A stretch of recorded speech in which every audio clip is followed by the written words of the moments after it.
Okay, hello everybody. We are back. I am back. Glad to be here, and I'm glad you are with us as well. A lot of catching up to do, a lot to look forward to, and Barry, I got to tell you, all week while I was out, I thought, man, I cannot wait to hear about Omaha and the College World Series and that entire experience. So lay it on me. I want to know what you thought. I know it didn't end the way you were hoping it would, but I'm sure you probably experienced something that you'll remember for a long, long time. There's nothing like it. I'm glad you're back. Everybody, John's back, everybody. Party started again. Here we go. I've been back since last Wednesday afternoon. That means I was there from Wednesday to Wednesday. Not as long as I was there the first time that John and I first got started. And I was there for 11 days, unfortunately. But it was the best experience ever. You know, Troy goes to the College World Series for the first time ever, wins a game, beats Ole Miss in the College World Series. Never had happened before. And just the whole thing was amazing. Skylar Meade said it's the best collegiate sporting event out there. He says the Rose Bowl is awesome. It ain't this. And so much of it is because, you know, I'm not arguing for or against that. I like the idea of the college football world getting together and all that. I've warmed to that a little bit, not to 16 teams, but, you know, and the NCAA basketball tournament. But the Final Four in basketball lasts 3 days. The college football playoff, different spots, one game in one spot at the very end. Baseball, the College World Series is 8 teams, and, you know, they're there at least for 4 days. I mean, you've got that in your pocket. And it was just, I mean, everybody together, the town totally gets behind it. Omaha is all about the College World Series. You play one day, another day off. You play another day off, so you got a chance to look around.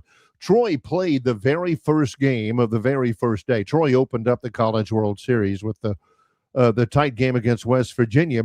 So the next day, and Dee was with me the whole time. It was awesome. The next day, we caught an Uber to the ballpark for Alabama versus Oklahoma. Oh. And other than the game, it was very entertaining. You know, there were 20-something thousand people there, tons of Oklahoma fans, tons of Alabama fans. There were a couple of, man, how do you deal with that Longshore, which I usually get whenever there's Alabama fans around.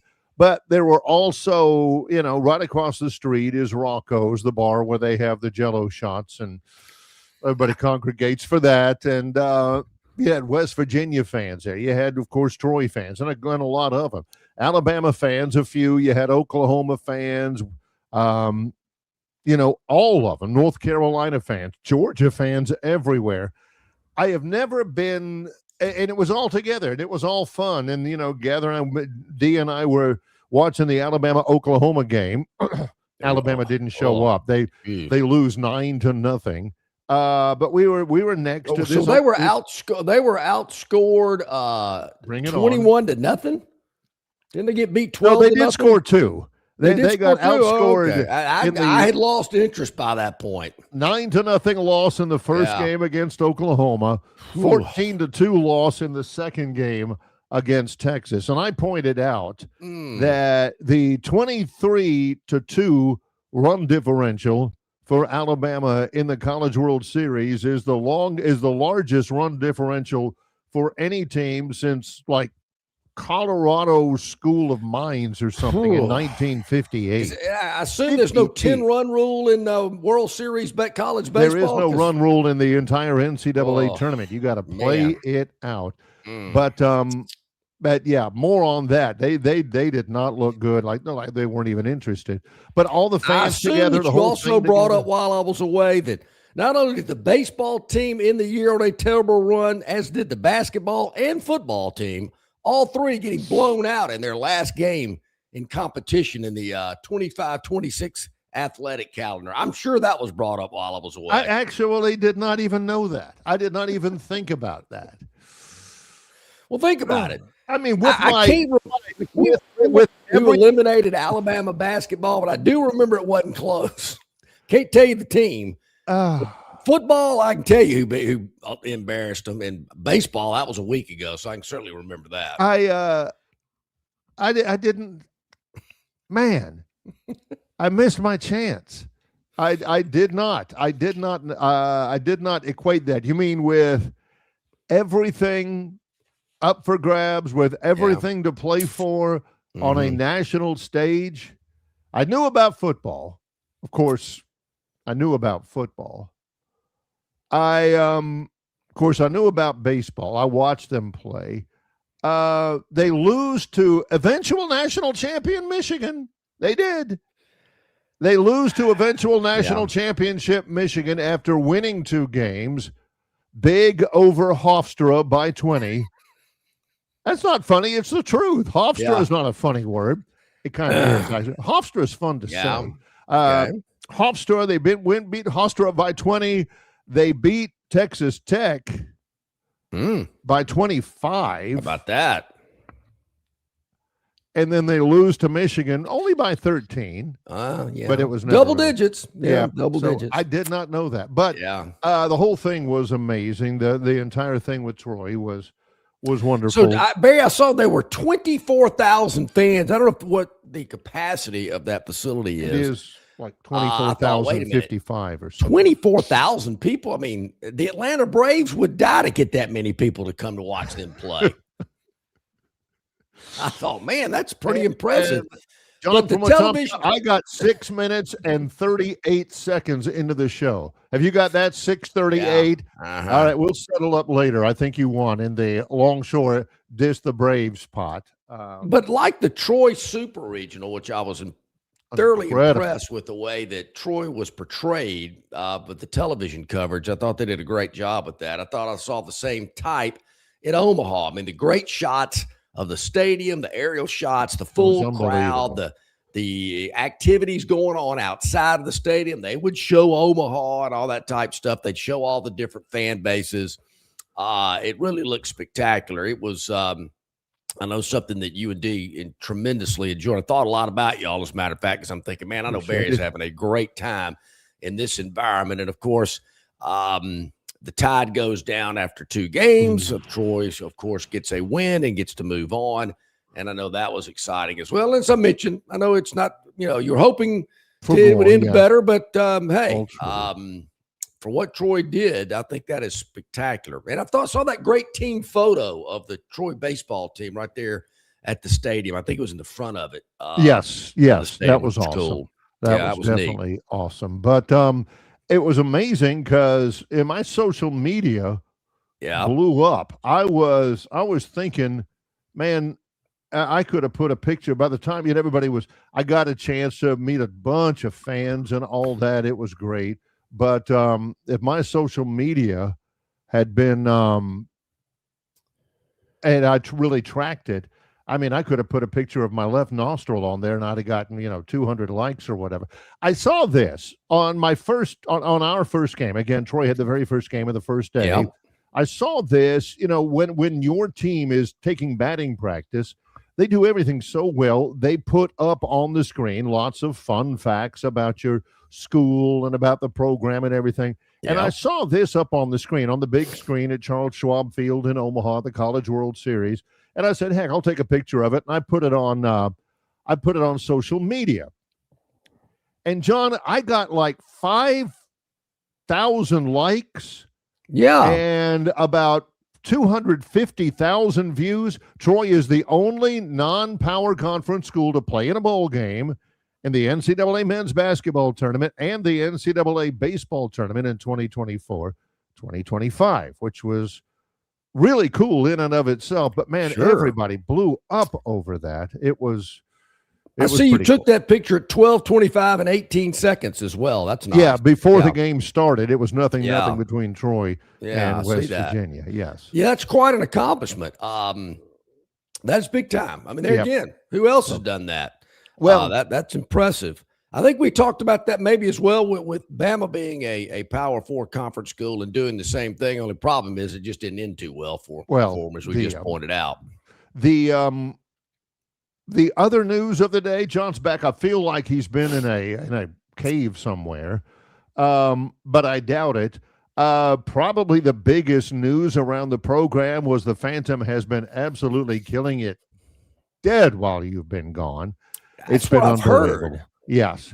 Phantom has been. There was someone pinch hitting for the Phantom while he was gone, and it was I got to come clean. The Phantom does not know much at all. Some people say they know much about anything when it comes to handicapping, but it just depends on what trend is currently happening. Right. But I don't know much about the FIFA World Cup. I got to tell you, but I do know it's extremely popular because while I was away, it was on everywhere. That I saw. They had a World Cup match going on, as well as baseball as well. I'll get into that later as well. I heard it was quite successful.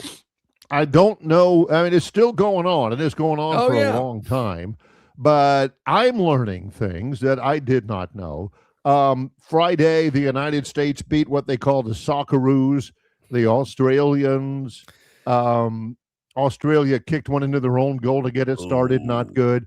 And I got to tell you, Barry, as little as I know about World Cup soccer, Australia's not a team I think about. It's usually some European team or, some team from over there in Qatar and Dubai and areas like that. Yeah. I don't think of Australia as a big soccer magnet. No. Well, face it. John thinks of Australia because of AC/DC. Yeah.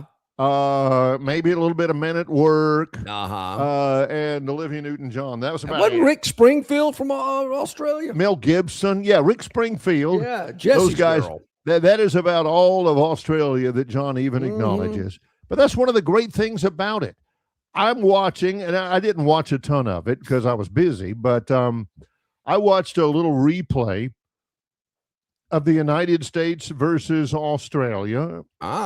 I watched a little bit of the replay of the United States versus Paraguay, but some of the other ones, I mean, Sweden beat the snot out of Tunisia. Spain and Cabo Verde, which was a winner for the Phantom. They tied it 0-0. Canada tied with Bosnia. How many goals was I catching there in that game? He played the total, I think. Yeah, okay. All right. Yeah, and you learn a little bit. Gutter, you talk about that. They tied with Switzerland. Scotland, which isn't even a country. Yeah. They beat Haiti.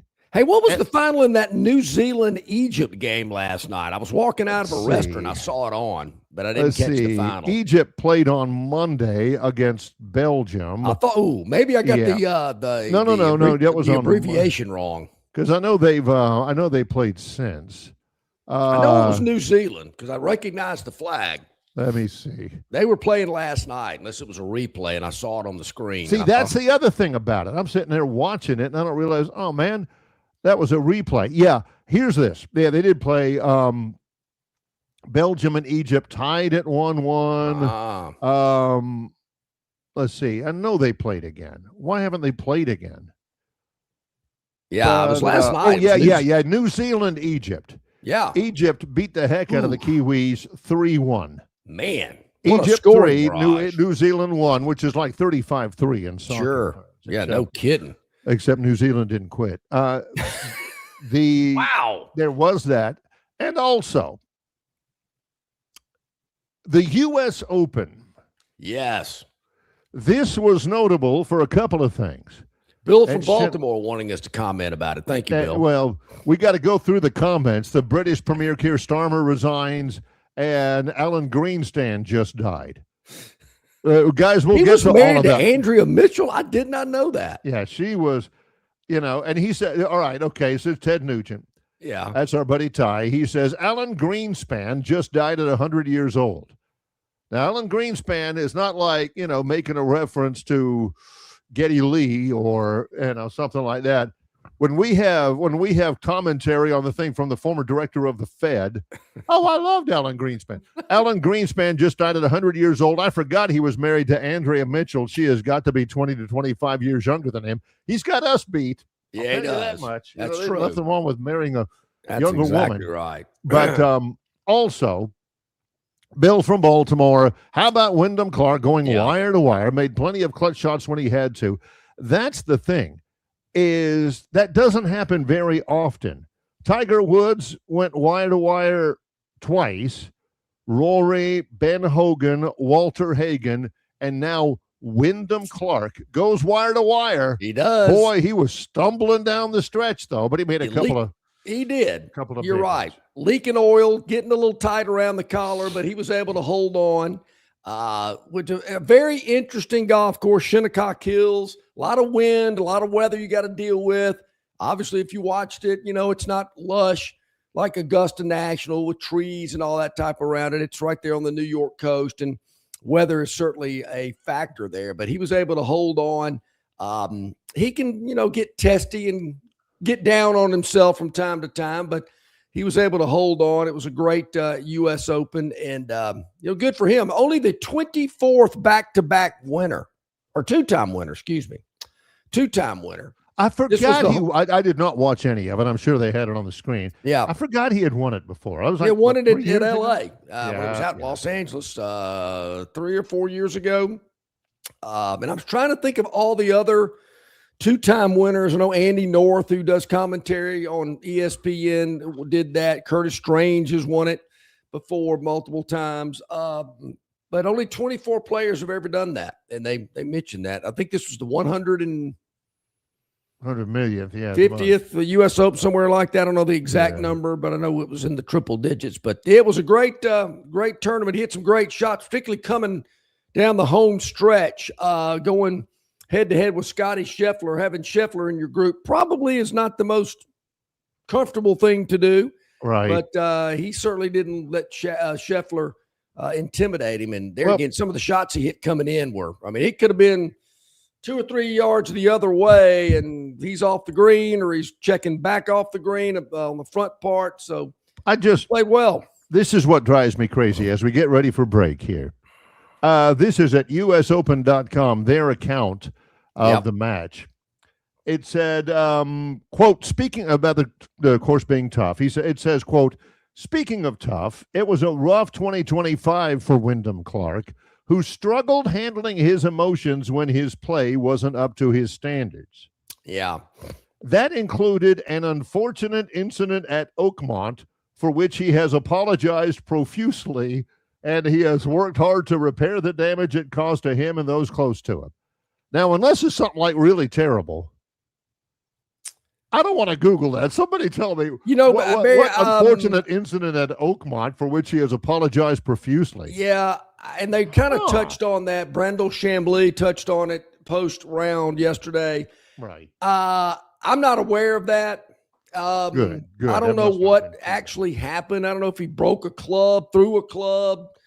I'm not sure exactly what it was. Bad parts, but there was some type of profanity. Something that happened, and maybe I don't know if it was his emotions, whatever. It shouldn't be factor in, but something did happen, and I do want to look that up because I felt like I need it. But I will say this, Barry. All right, guys, it's up to you. Come on now. The crowds there at Oakmont. I know it's New York, but these guys are just flat out rude. Yeah, they are openly cheering for Scotty Scheffler. They just like they're booing when there. Yeah, they're booing when Clark hit a good shot. Come on, people. Yelling that they want Rory McIlroy shots to go in the bunker. I know they're ticked off about their new mayor, but man, they ain't going to take it off on the crowd out there. Even the tournament committee had to kind of get on the crowd, say, man, you guys tone it down. Maybe they need to cut beer sales off or something. But as I watch it, I'm hearing these heckles from the crowd, and I'm going, man, that's a little much. You're at a golf tournament. You're not at a hockey game. But yeah, I need to look that up because they referenced it too many times about how he's kind of come back from that unfortunate incident. Yes. I will say this quickly about Wyndham Clark. This did blow really well. I want to say it almost blew my mind. He hit one of the par threes coming in was 153 yards. He hit a sand wedge.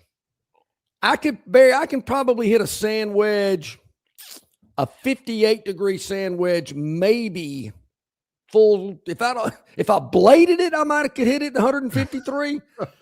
But probably if I hit it like I'm supposed to, I could hit a sand wedge about 75 yards, maybe. He hit a 9-iron 183 on another approach shot. If I'm 153, depending on the wind, I'm hitting either an 7 or an 8-iron. If I'm 183 yards away, depending on the wind, I'm hitting usually a 4 to 5 iron. Okay. This guy's hitting a 9-iron. It's a different game they're playing, folks.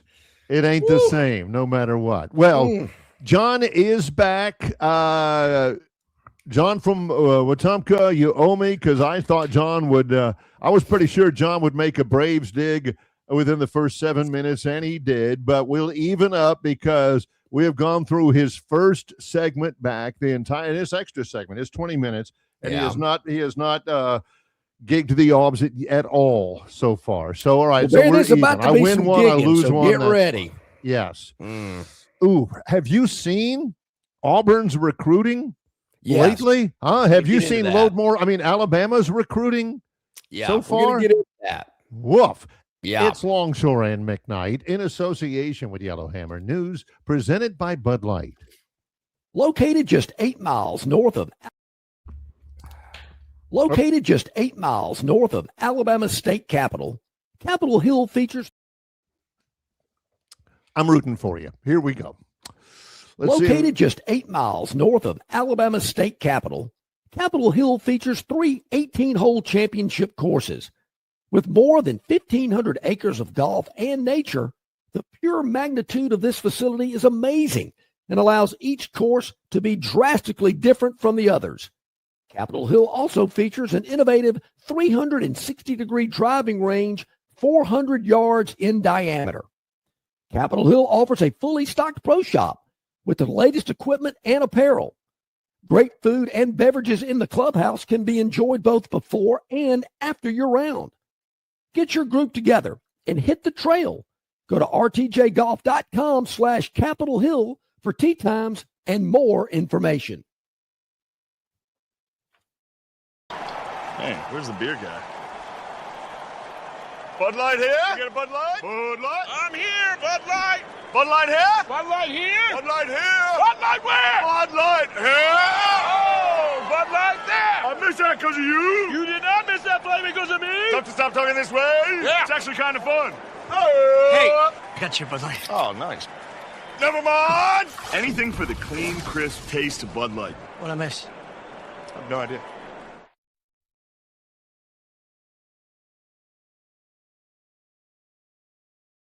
Chances are there's a pack nearby. Fortunately, the same applies to beer. Head for the mountains of Bush.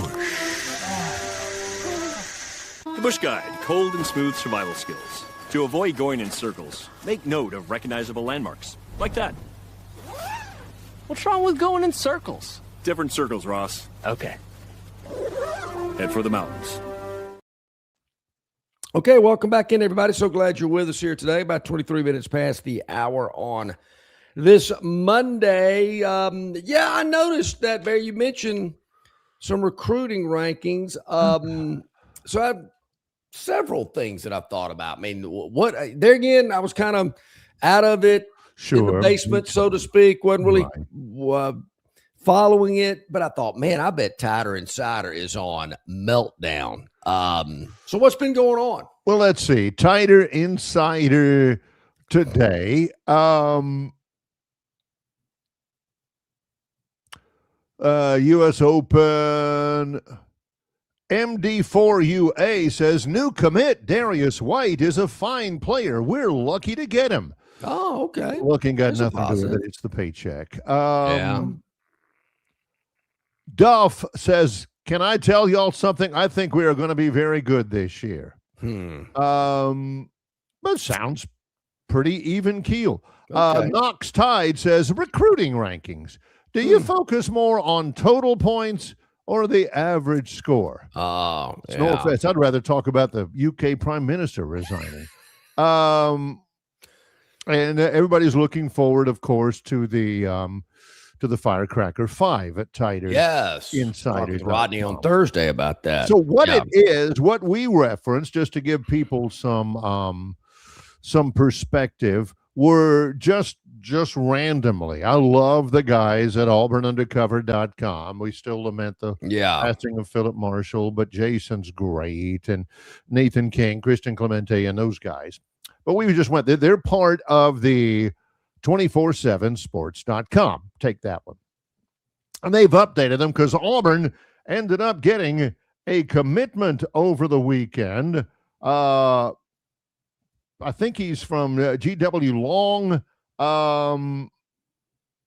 He is 6'2", 180 pounds. He's ranked as a safety, but he's recruited as an athlete at Auburn.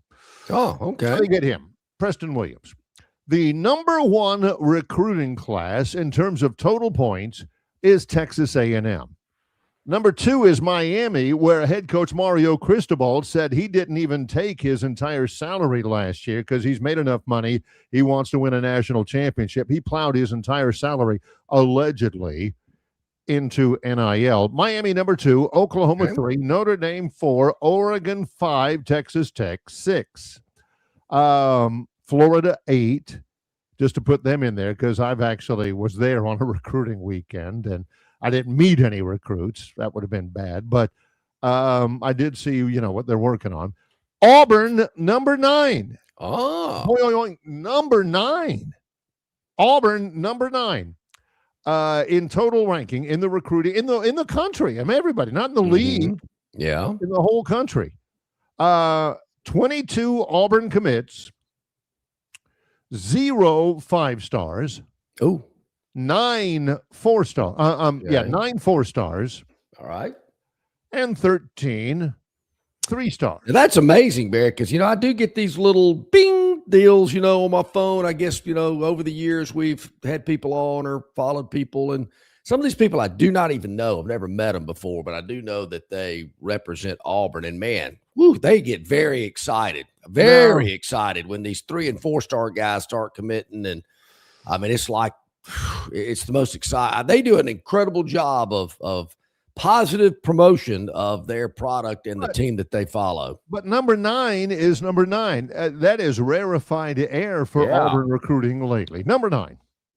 Yes. Alabama is currently, and Warren and I researched the etymology, the history that's a good word. of the phrase load more category. Yeah. That's a longshoreism. It is, yes. When your recruiting rankings only go to the first 50 and you still haven't seen your school, you have to hit the tab at the bottom that says load more. Yeah. No one calls those the load more school. The load more school. The Rutgers of the world. Yeah. Yeah. Well, I'll go ahead and tell you, Alabama is in the load more category. They're 67 is going to put you in the load more. Rutgers is not in the load more category. Rutgers now is number 33. Number 34 is Northwestern. Number 35 is Duke. Alabama right now is number 67. And you're telling me there's not a meltdown on Tider Insider? I don't believe that. There's no way. Boise I cannot State believe there's not just chaos and shock. Number 68, Alabama, right ahead of Boise State. Alabama's number 67. As we mentioned, Auburn has 22 commitments, 0 5 stars, 9 4 stars, 13 3 stars. 22 commitments. Alabama has 9 commitments. Like Principal Rooney, not only are they 67th overall, they're dead last in the SEC. Dead last. Right ahead of South Carolina. I mean, right behind South Carolina. So I should have said that better because dead last in the SEC carries more oomph. Yeah, it does. More sizzle, more panache dead last than number 67. 7. Oh, the kids love that, but dead last in the SEC. I mean, I see it a couple of different ways. I'll give you the positive spin first, and then I'll give you what I really think. I guess that tells you right there. So Auburn's having a great year. I mean, these guys that follow them are just as giddy as they've ever been. So excited, like a kid on Christmas. They're pinching themselves. Yeah. And, of course, my first thought would be, well, sure. I mean, because they hadn't recruited anybody in 5 years. So certainly there's a lot of availability. There's a lot of, hey, man, you can play tomorrow. A lot of that type stuff going on.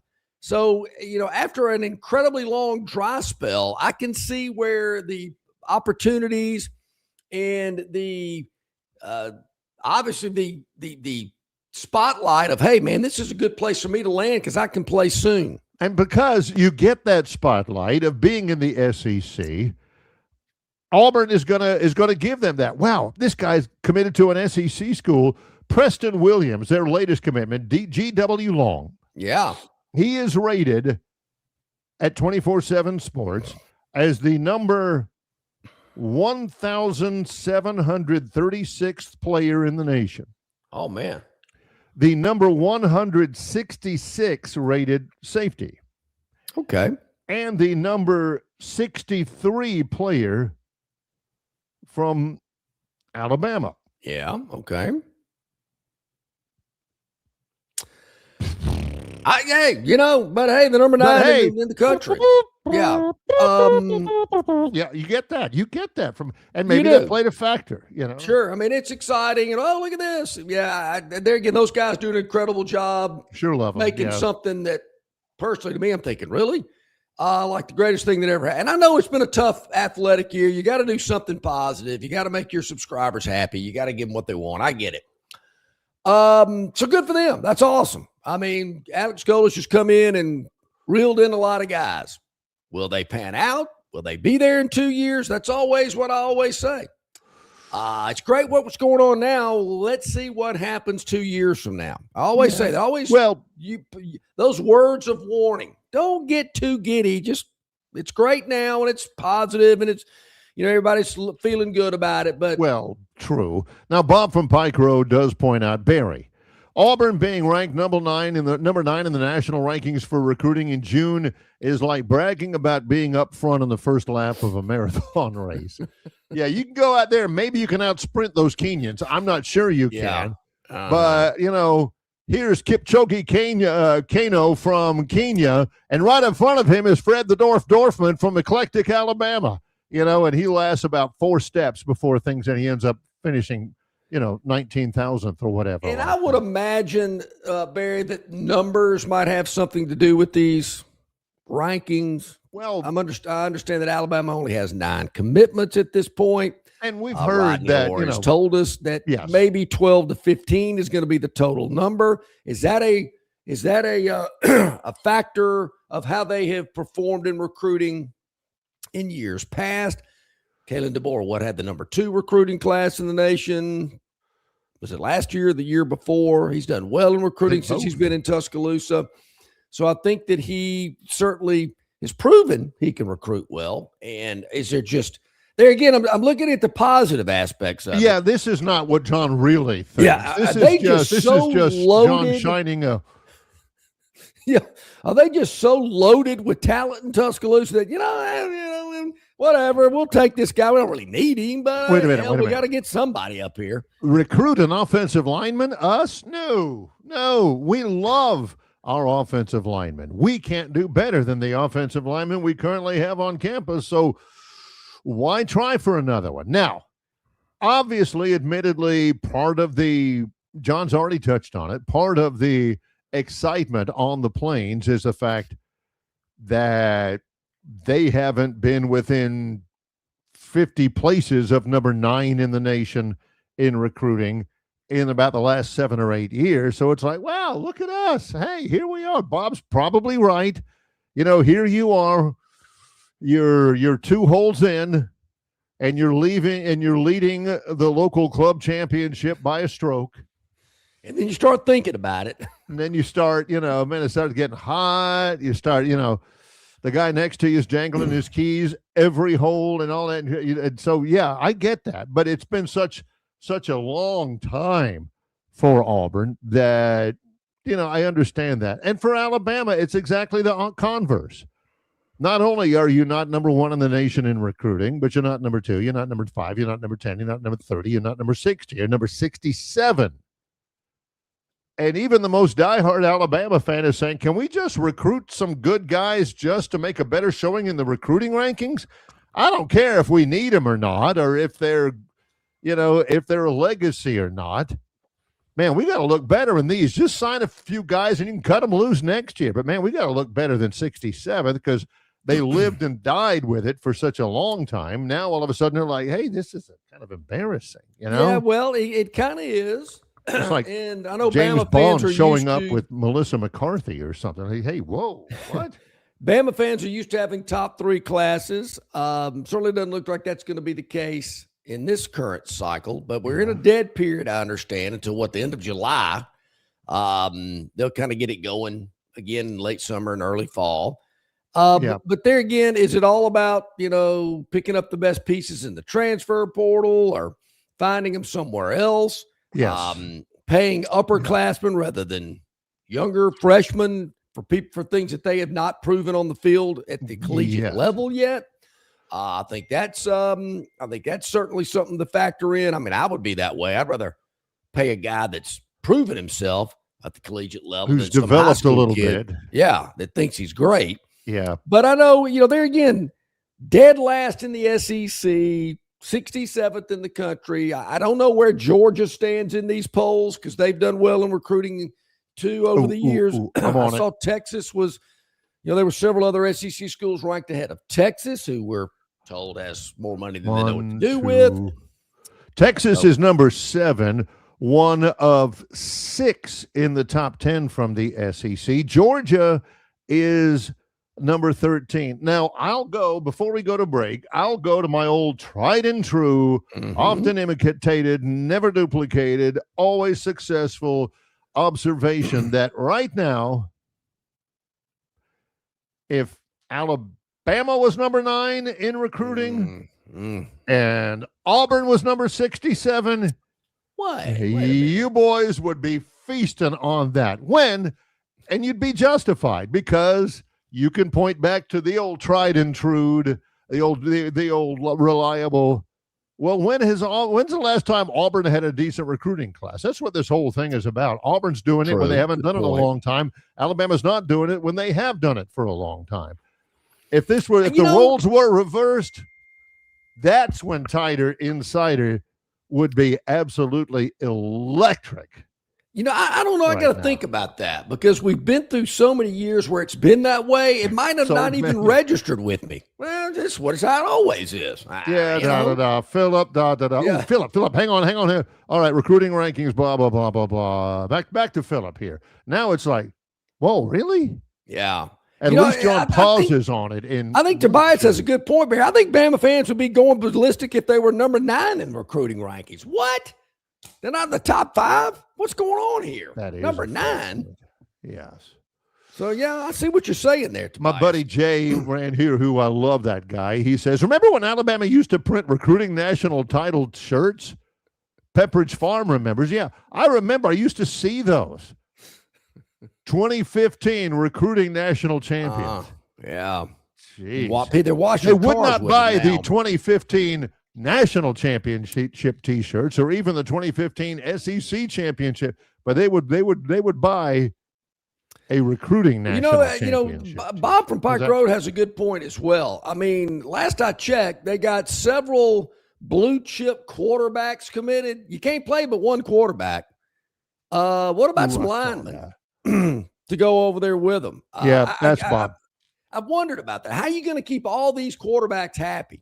That, to me, is a huge question. And that's Bob's big question as we show it up on the screen. 0 offensive linemen. Not a good start to recruiting for Bama. That's the only thing I got. I mean, who knows? Maybe they've got a lot of returners that are developing. Maybe they've got some guys in the transfer portal. I don't know. But I hope so, because if they're not upgrading the offensive line, to me, that is the wellspring from which all of their few problems sprung from last year. When we get back, I want to kind of get into that a little bit more as well, because I've been thinking a lot about Barry. I've done a lot of reflection over the last week. going into the bunker, meditating, resetting a little bit, clearing the mind. But some things I just could not clear out. They just stuck with me. I said, no, I'm not filing this one away. I think this one is still relevant. We'll get to those as well. Glad you're with us, everybody. We're back to full strength, although we love Warren Matthews delving in when we did. We went to some of the most obscure references you could possibly want with Warren, but it was great. He's John I can imagine. It's like we said, Warren, you could mention, like Dennis did. Maybe this is the reason why Dennis did it, that the Prime Minister of Great Britain, his name is Keir Starmer, that the Prime Minister resigned. I guarantee you, Warren could come up with, I had a cousin once who actually went out with a girl who was a chambermaid in Keir Starmer's at 10 Downing Street. He can do that. You picked up on that too. When I first met somebody Warren 40-something years ago at the University of Alabama, it did not take me long to realize, man, this guy knows everybody. And he's related to everybody. Now, he grew up in Dale County, small county in southeast Alabama. Yeah. So it's, you pretty much know everybody and you're kind of related to everybody. And I would bring, hey, man, this guy that lives, oh, yeah, he's a cousin of mine. Well, wait a minute. Everybody's a cousin of yours. It's amazing. It really is. I went out with a girl one time in high school, and she ended up working for a company that once employed the ex-wife of the Prime Minister of Great Britain or something. It's uncanny. Let's take a break. He's John Longshore. I'm Barry McKnight. It's Longshore and McKnight in association with Yellowhammer News, presented by Bud Light. The Destin Connection Seafood Market at 3750 Norman Bridge Road in Montgomery has the freshest seafood direct from the Gulf of America. I'm talking red snapper and grouper, all sizes of Gulf shrimp, jumbo lump crab meat and crab claws, Louisiana Bay oysters, and New Bedford scallops. They are a full-service seafood market and kitchen serving po' boys, dinners, and sandwiches. Many well-known restaurants in the river region purchase their seafood from the Destin Connection because they know it's the absolute best. Call ahead and your order will be ready for pickup. The Destin Connection Seafood Market, 3750 Norman Bridge Road. Call 288-4272. That's 288-4272. Budweiser and take a knee. It is the best time of the year. It's baseball season. That means sunshine. It means behind-the-back peanut tosses. And it means sharing some cold, frosty Budweisers with your boys. Because there's nothing more American than watching America's game with America's beer. So let me ask you something. Are you ready to bring your A game? Are you ready to cheer every frozen rope down the line and amazing catch at the warning track? Are you ready for pitcher's duels and slugfests? Tell me, are you ready for the thrill of an incredible walk-off victory? I can't hear you. Are you ready for Budweiser and baseball? Then get on your feet, raise an ice-cold Bud, and let's make this season larger than life.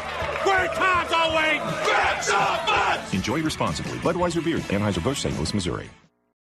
Big news for Central Alabama travelers. Getting to Texas just got easier. You can now fly nonstop from Montgomery to Houston with United Airlines. No long drives, no layovers, just smooth direct travel from your hometown airport. Whether it's business or a weekend getaway, Houston is now just one flight away. Spend more time there and less time getting there. Fly nonstop to Houston. Fly MGM, where travel feels easy. Book your trip today at flymgm.com.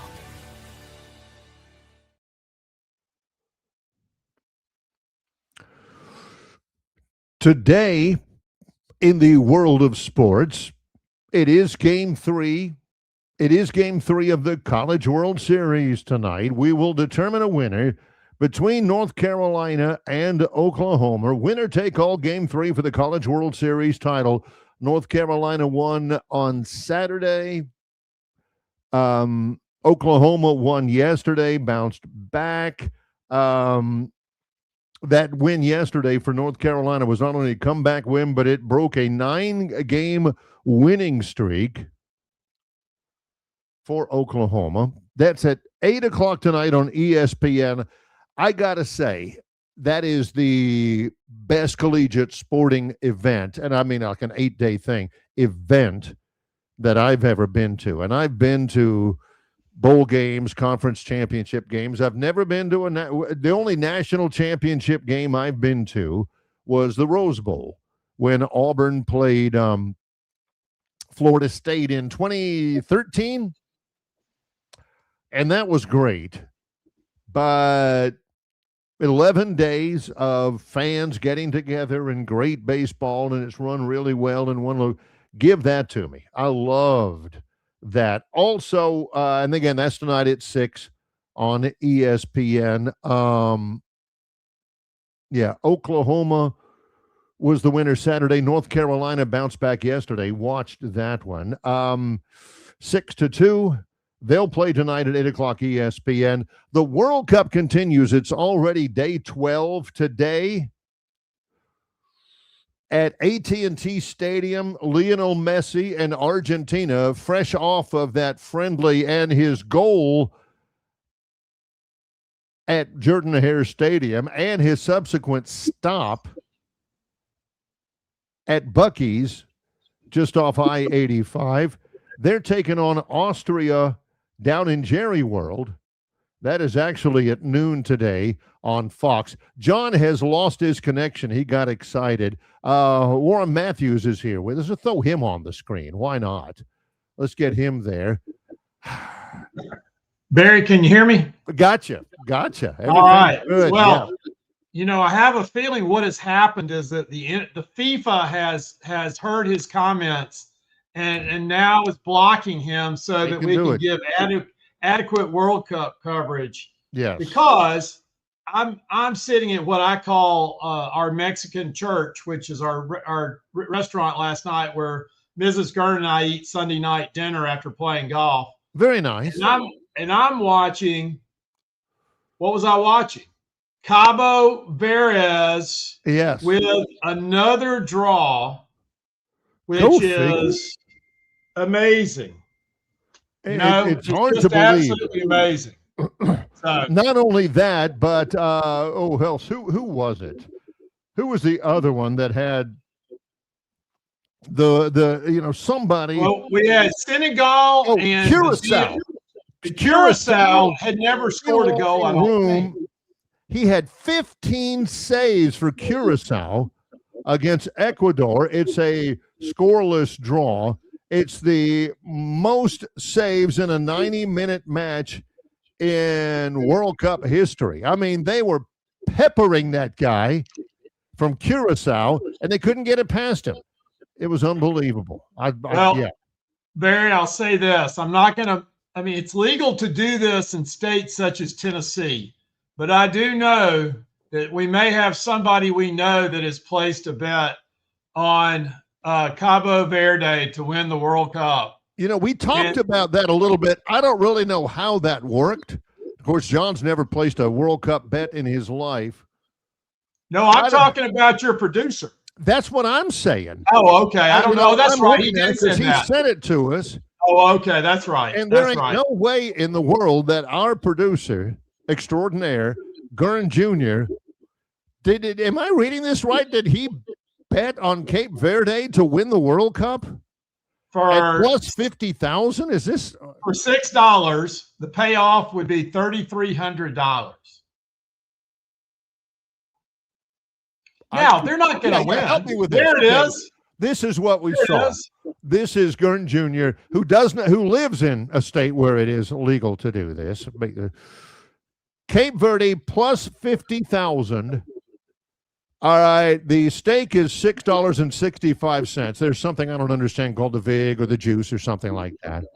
So for $6.65, the potential payoff would be $3,331.65. That's great. That sounds wonderful, Warren.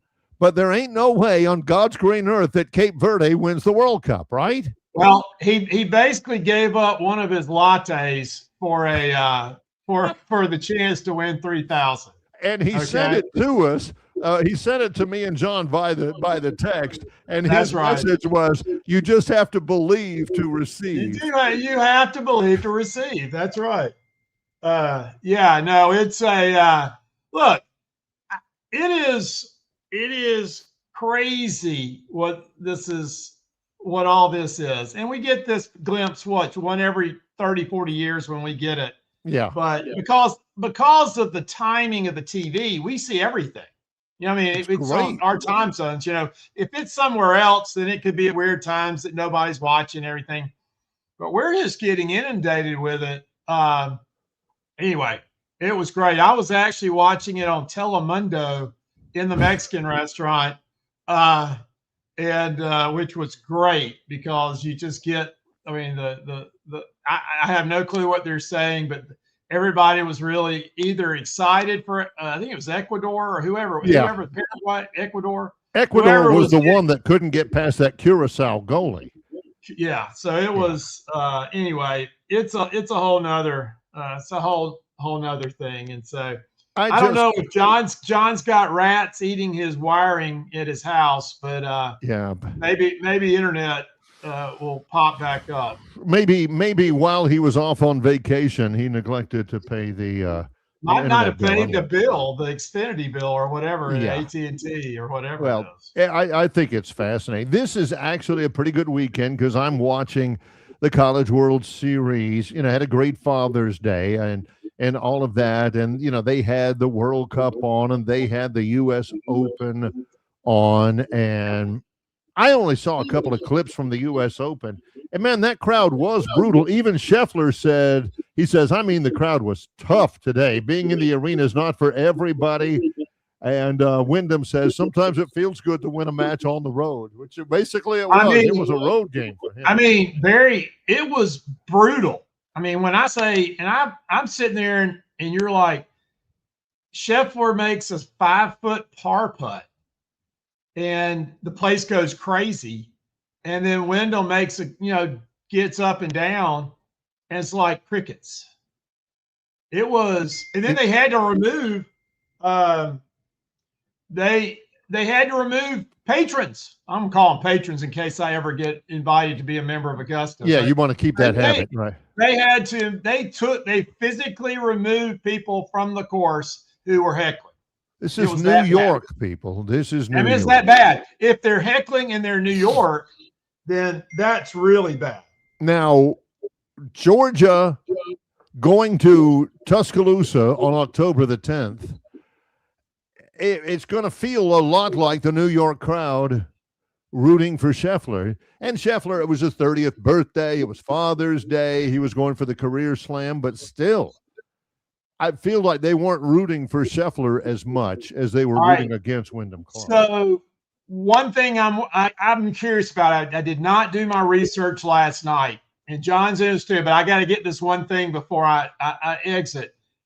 Wyndham Clark's dad takes the red eye to be there for the finals, for the last round. Right. Okay. I think there's some bad history there because I think Wyndham Clark's mother, who passed away, was like raised him. And there's not like a great history with the dad because they're from California. Right. He won in Los Angeles 2 or 3 years ago. His father was not there. Oof. So something's up. And then now he takes the red eye after Wyndham's going for his second. I don't know. It was just a little, it surprises him. Yeah. I mean, he didn't know his dad was there. Yeah. So maybe he didn't want to be blamed. But Barry, I got a little tightness in my right elbow. I think it's time for me to go back to the bullpen. Well, I did want to comment about Wyndham Clark's dad. I noticed the same thing in the post-round celebration. Wyndham didn't seem overly thrilled that his dad was there. Well, he put on a good show, but man, that dude he must be tortured because to do what he did last year at Oakmont, and I mean, anyway. Maybe he had family difficulties like Danny Noonan. Daddy saw me naked, or something. I don't know. Maybe it was something broader than just his dad. You know, I give the dude credit. He dominated for 4 days. He was 4 under. He never got tied at the end. You know, I felt like if he ever got tied, he might just crumble like as John would say, what is it, a day-old cookie or something like that, whatever phrase he uses. But yeah. Hey, before I leave, John, I just want to tell you, I'm getting texts all over the world. I mean, I'm getting usage fees on my text for international text. Unbelievable. My text line's blowing up from the betting angles for the World Cup. People have been raving about the Phantom and how you have done such a marvelous job handicapping some of the hardest calls in the history of World Cup. You picked them. Hey, we're just trying to provide winners for our viewing audience, our listening audience out there. I never thought I would really hear the words, take pinch Senegal hitting and the under, you know? And so, John, what you didn't know is that Senegal and France, they were tied 0-0 at the 64th minute.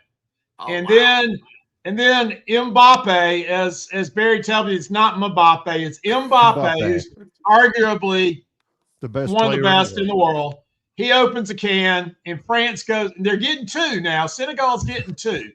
Tiny African countries getting 2. And they basically go open a can, go up 3-0, and so it's over. Until Senegal, in the extras, has a goal and pushes. It's one of the greatest bad beats of all time. And the Phantom just knew that they were going to let down, and there you go. So, I mean, look, the Phantom is to be respected and never replicated. Yes. We know that. Yeah. All right, guys. Appreciate like the lady that did the margarine commercial. It's not nice to fool Mother Nature. Yeah. It's not nice to go against the Phantom. Appreciate you, There we Warren. go. All right, guys. Thank you, man. Appreciate that. Yeah, sorry about that. Had some I don't know what's going on over here. Maybe somebody cut the internet cord. I don't know, but we got it figured out here on the program. There's always different ways to get back in on the action. Sorry for the little delay right there. Barry, I did find out, I don't know if you and Warren talked about it, but allegedly Wyndham Clark, let's say, beat up a locker room at Oakmont after a bad round. Yeah. And bad language. Destroyed it, basically. That's what my research has said. There were a few very loud expletives on the course directed at himself somewhere. But he smashed a sign at the PGA Championship and smashed a locker at the U.S. Open last year. He's like DeChambeau in that he wants everybody to like him. He wants everybody, yeah, can't you all like me? Why don't you cheer for me? Why are you cheering for Scheffler? Same thing like DeChambeau, except DeChambeau's had a better career. So it's interesting. We'll take a time out. We're at the top of the hour. He's John Longshore. I'm Barry McKnight. It's Longshore and McKnight in association with Yellowhammer News, presented by Bud Light. Known by avid golfers as one of the most beautiful and challenging stops on the Robert Trent Jones Golf Trail, Cambrian Ridge in Greenville lies just 40 miles from Montgomery. It is well worth the ride for any golfer looking for 27 holes of jaw-dropping golf. The greens have been redesigned to accommodate the higher green speeds associated with their installation of the latest generation of ultra-dwarf Bermuda grass. Cambrian Ridge offers a fully stocked pro shop with all the latest equipment and apparel. Great food and beverages in the clubhouse can be enjoyed both before and after your round. Get your group together and hit the trail. Go to rtjgolf.com/Cambrian Ridge for tee times and more information. Phoenix Physical Therapy is ready to help patients recover, recharge, and rise. They develop a customized therapy plan for each patient to get them back to enjoying their favorite activities. Their experienced team is committed to providing exceptional care in a professional environment. Whether you're looking to prevent or treat an injury, recover from a recent illness, or recuperate from surgery, schedule an appointment with one of their clinics and take advantage of physical therapy, athletic training, workers' comp, and employer solution services. Get back in the game, get back to work, and get back to life with Phoenix Physical Therapy. To find a location near you and to schedule an appointment, go to phoenixphysicaltherapy.com. That's phoenixphysicaltherapy.com. Hey, you want your property looking its very best this spring and summer, and River Region Straw has premium long needle pine straw to make that property pop. You're not buying sticks, stems, or pine cones. You're buying premium long needle pine straw from River Region Straw. Kenny and his staff have access to the best pine straw in the region, full of color that will last all season long. And now River Region Straw has a fourth location in Chelsea on Highway 280 to go along with their locations here in Montgomery, Prattville, and Auburn. No order is too big or too small, from a few bales to an 18-wheeler trailer load. To get your River Region Straw, drop by any of their 4 locations or give Kenny a call or text today, 669-5959. That's 669-5959, and have the best-looking property this spring and summer with straw from River Region Straw. All right, welcome back in. Sorry about the little technical glitch. We finally got that figured out here on the program. Thought I paid my internet bill. Maybe I didn't. Hey, things slipped. Yeah, things slipped through there. Yeah. But as we start the second hour here today, I kind of there again talked about some reflection and some meditating and just clearing of the mind. And it really had nothing to do with the recruiting rankings that we were talking about earlier today on the program. Bama dead last in the SEC, 67th in the nation. I never thought I'd hear myself say, hey, look, Bama's in the load more category. And I know it's a different day and age, and college athletics is different, but I'm just an old school guy. And I still didn't think I'd ever see Bama in the load more column. Even when they weren't really trying, or even when the fans can say, well, you know, it's all about the transfer portal now. And see, it's really not about that or whatever. I always got the sense when Saban really had it rocking that Alabama could just sweep in there and get a top 10 recruiting finish. Just in their spare time, you know, just without even really trying. I mean, are you telling me that they're just not recruiting as much? Well, by gosh, you should. We need to make a good showing among the people so they don't think we're, mortal human beings or something like that. There again, we're in the doldrums of summer. Here it is, the 22nd day of June. And maybe I'm just thinking too much about it. Clear your mind. Don't make it such a big deal. Clear your whatever. mind. But that's what we do here. And I was with some people. I was with some people before I left town last week. And I made the comment, I just don't think Alabama's going to have a great year this year. And in football. And I don't know if, 9-3 is great now. Oh, 9-3 is great. Just got to make the playoffs. And I mentioned that I could see, 8-4 is a possibility. They thought I was crazy. I said, hey, 7-5's not out of the realm of possibility. Oh, what? But I think it's probably, and there again, we'll go through media days and we'll go through preseason drills and all that kind of stuff and hear all the hype and all the former players that get to go watch practice and tell everybody how great they look. Heard that last year. You see what happened. But I just do not have a lot of confidence that, wow, man, this team's going to be back in Atlanta playing for an SEC title, and they're definitely going to be in a national championship contender. Is that okay for Bama fan? Are they ready to go through that period of after 17 years with Saban and you just rolled into the, oh, yeah, We're there, sure. Heck yeah, we're going to be playing for the Natty. Now there are other teams that are doing it, that are taking the spotlight. And Bama's just kind of, their star's not as bright as it used to be nationally. Some of these college football analysts out there, Bama's not the first off their tongue every time they start talking. For instance, all of this is way, way, way too early. We're seeing Alabama at number 14 preseason. They're 20-8 under Kalen DeBoer in his first year. 20-8. Oh, 14 in the preseason. The major consensus has them at around 14 or 13. They really, really like Ohio State. They really, really like Oregon, particularly now that their quarterback is back. Texas is up there. Notre Dame consistently top 5. Georgia is number 6, and everybody's like, really? 6?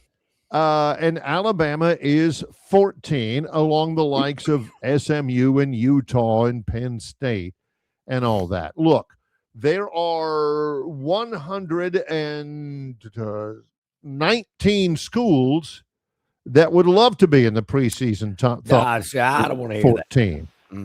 Alabama fans are like, what? No. 14? 13 teams people think are better than us? That's unacceptable.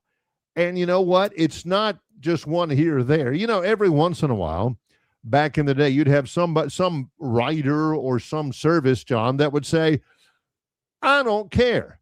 Tua has graduated or whatever. I got Alabama at number 7, and everybody would look at him and say, you are nuts. 7? 7? 7. There's no way they'll be.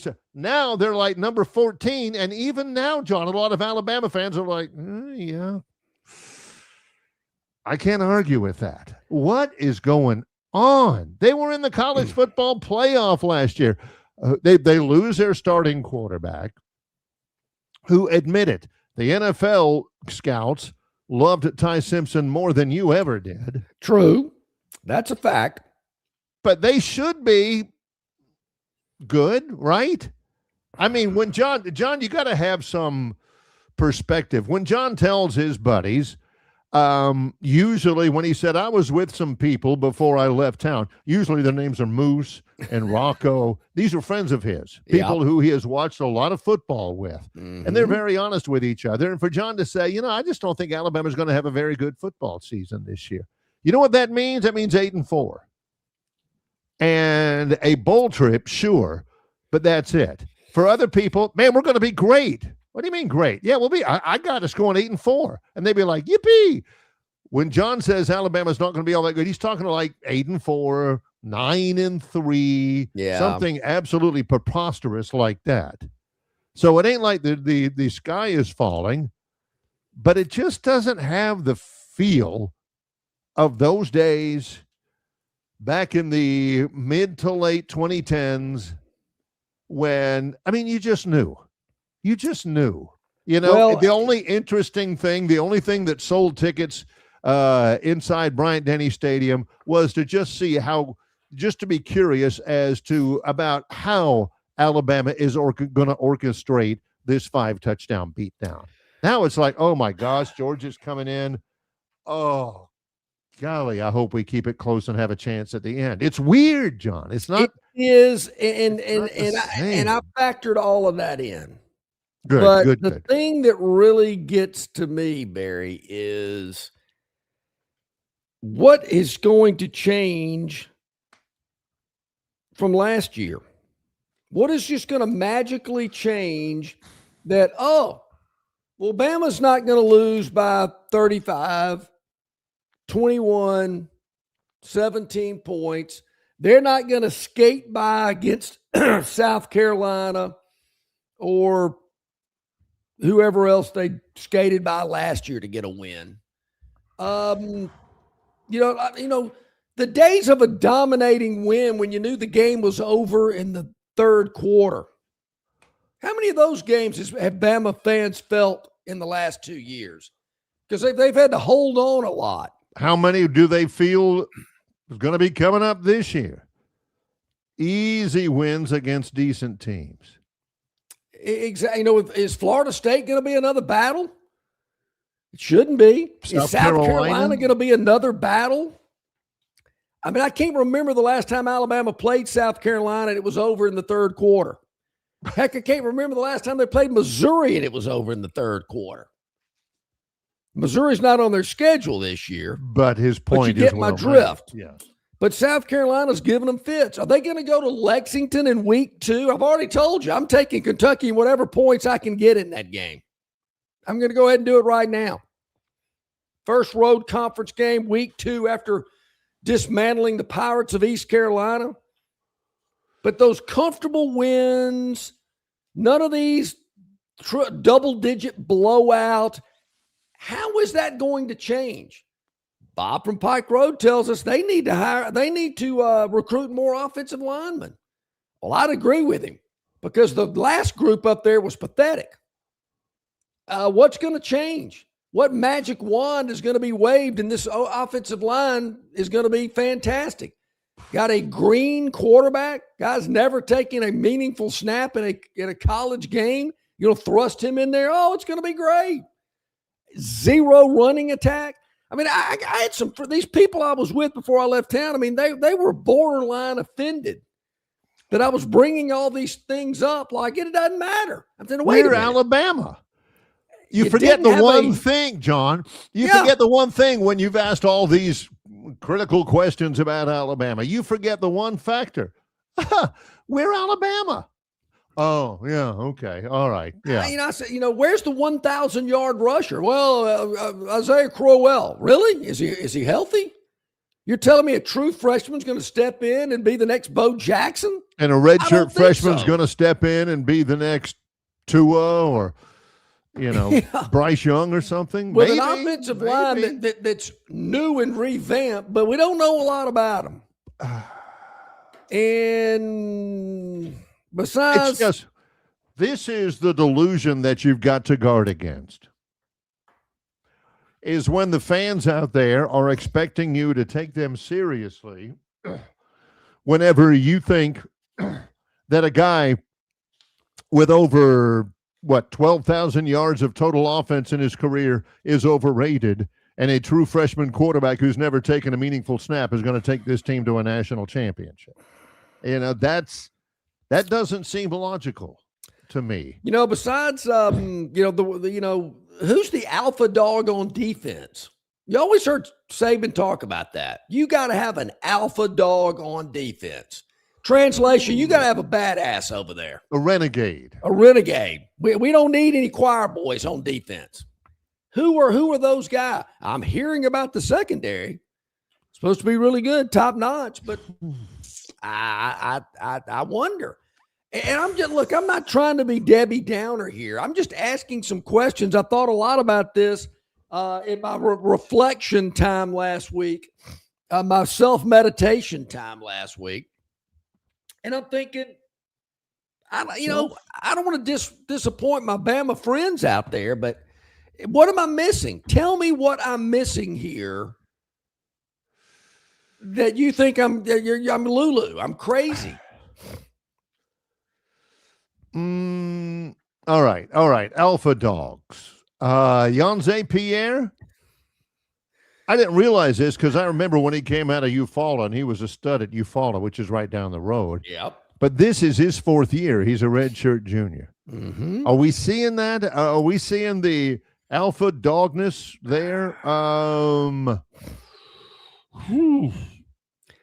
mean, this is what I want to see. Bingley Jones at defensive line. I know I'm getting ahead of myself, but when game 4 rolls around and this South Carolina team that I've mentioned a couple of times comes to Tuscaloosa for a night game, that needs to be over at the 10-minute mark of the third quarter. It doesn't need to be nail-biting at the 2-minute warning in the fourth quarter, which seems to have been the case the last couple of times out. And I'm looking over Kentucky and Florida State, but those could there again, could be nail biters as well. I think Kentucky at home catching points could be a trap. Georgia, yeah. At Tennessee the next week, A&M after that. Then you go to LSU, and then you got Golish in the crowd coming in at the end of the year. Does 8-4 seem that unrealistic? It does not. That's crazy talk. Don't even be talking that way. Vegas has Bama at 8.5 wins. We're kind of on the same page. Me and the boys in Vegas are kind of thinking the same. I remember almost 14 years ago when Auburn, when we were on the show. Yes, we've been on the show a long time together. When Auburn had just taken a 49-0 loss in the Iron Bowl. Yeah, it was a tough day. 49-0 in the Iron Bowl after losing 38-0 to Georgia. They beat Alabama A&M and then lose 49-0 to Alabama to wrap up a 3-9 season. 0-8 in the SEC. You got rid of Chiswick 2 years after he won the national championship. And I remember saying on this program, the gap between Auburn and Alabama has never been greater than it is right now. Yes, I recall that. The gap has never been more pronounced between two teams ever. Alabama in 2012, they might have won a national championship. Who knows? They probably did, looking at the results. But 49-0, Auburn gets drummed by Alabama to finish up an 0-8 SEC year. Yeah. And a 3-9 year overall. You get a new coach. And at that point, I'm thinking it's never been this bad. You know what happened the next year? Auburn won the Iron Bowl. 34-28. Anybody remember that one? I do remember. Seems like a pretty memorable year that year. That was, and I know that wrapped up for Auburn a 12-2 year the very next year. Yeah. So none of this is really is unprecedented. But Bob from Pike Road says this. He says, Bama has not been this far from a national title since the 2006 Shula days. Ooh. Which may be true. Goodness knows they won a lot of titles after Shula.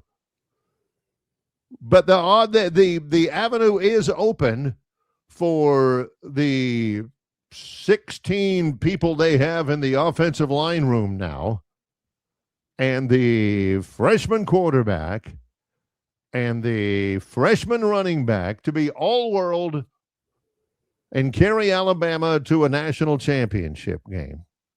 And if that happens, all this doom and gloom you can point back to in late June.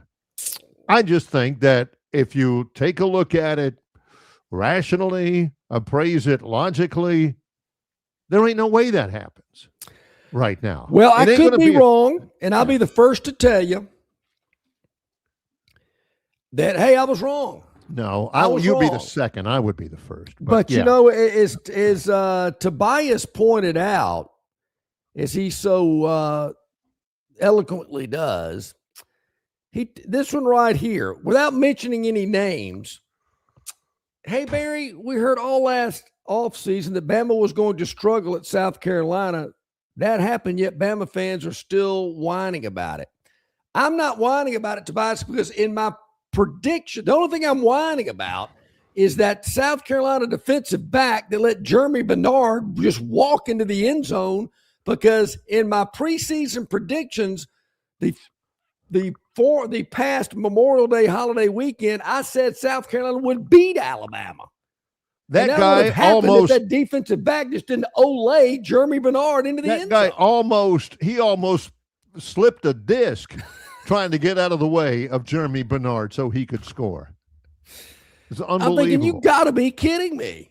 Yeah. But that game was tight. It went down to the last minute. Is that going to happen again in week 4? I guess in wrapping this up into a nice bow, and this is, I get it. You're replacing a legend. Nobody else like him. Greatest I've ever seen. I think Bama fans and people that followed college football knew it. Man, Bama's going to be there. You can just go ahead and put them down in ink, not pencil. They're going to be there every year. And Bama fan got a little spoiled, and they got a little, oh, yeah, sure, we're there. We're good. It's our birthright. This will happen every year just simply because of who we are. Yeah, but now there's nothing under the Kalen DeBoer era at Alabama going into year 3 that has me confident that, this team's going to be there. It's poised. It's this right team's on the going doorstep. to this team's going to be playing for an SEC title, and when they come out with those preseason those predictions after week 3 of who's going to make the playoff, Bama's going to be there. Sure, heck yeah. I do not get that feeling, and I know there's don't know anything about the quarterback. The running game is horrendous. The offensive line was pathetic, and there's no alpha dog on defense. So please, somebody convince me how this team's going to be better than 8-4. John is sitting right there, waiting for your input. Throw it to him, sell it to him. Let's get it going.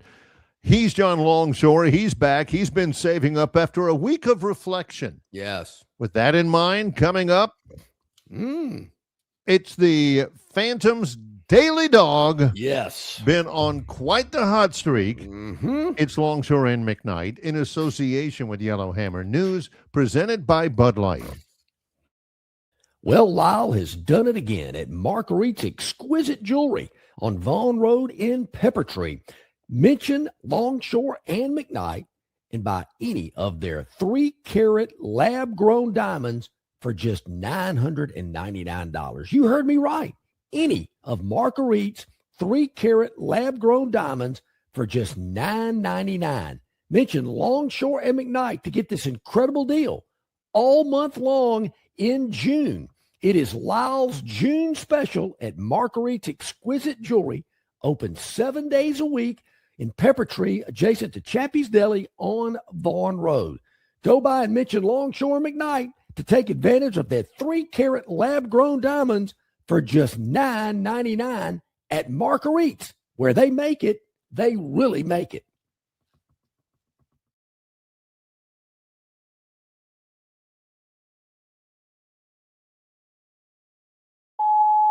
Hey, bro, weirdest thing is happening at the game. This guy sitting next to me says, "You're our good luck charm.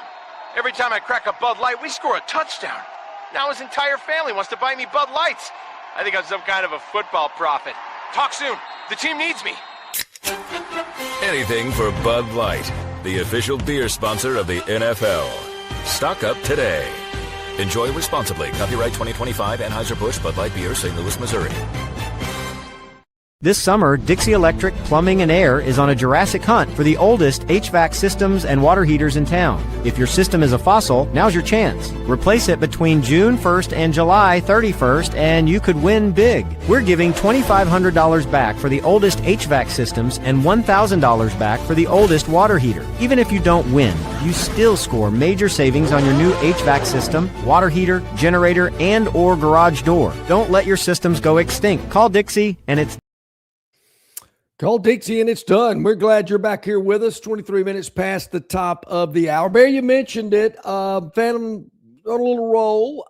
Before I left, I don't know if you mentioned this or not, but the NBA season is over. It'll start back up in a couple of weeks. Don't worry. Right. But the NBA season is over. The NBA Finals went 5 games. The New York Knicks won the NBA championship. So a lot of people representing the New York Knicks with their jerseys on and this, that, and the other in my travels. A lot of Knicks fans out there, I noticed. But the Phantom, if you did not notice, was 5-0 in the NBA Finals. ATS. 5 winners. Yes. Against the spread. So we left on a good note with 5 NBA winners to wrap that up. And we'd had a little FIFA World Cup going in there as well. So things have gone well for the Phantom. We'll say that. But, Barry, that was then. This is now. The Phantom has had to branch out. Yeah. The Phantom has gone NBA, which has been really good to him. He's gone Major League Baseball. He's gone World Cup. I will point this out in the spirit of that. Tonight, the Dallas Wings are playing on the road against the Seattle Storm. And Dallas is a 9.5-point road favorite against the Storm in the WNBA. No. They've lost 10 games in a row. When will the Phantom go for a winner in the WNBA? I think we need to do a little bit more studying there in the NBA. There seems to be a lot of scratching and clawing and cat fights in NBA games. And no kidding. Those girls, I mean, they'll shove each other. Yeah. You know, like in the NBA, at least they'll make it look like something. These women, they'll pull each other's hair. Yes, they will. And they'll go windmill haymakers and stuff, which was fine when you're in the main lobby at Jeff Davis in high school. Which they were but in great. the NBA, you're like, can you cut that out so we can get to the end of this thing? So maybe later with the WNBA, Right, but probably not. Coming off a really good streak here with the Phantom. Barry, we're going Major League Baseball today. This one might surprise you a little bit.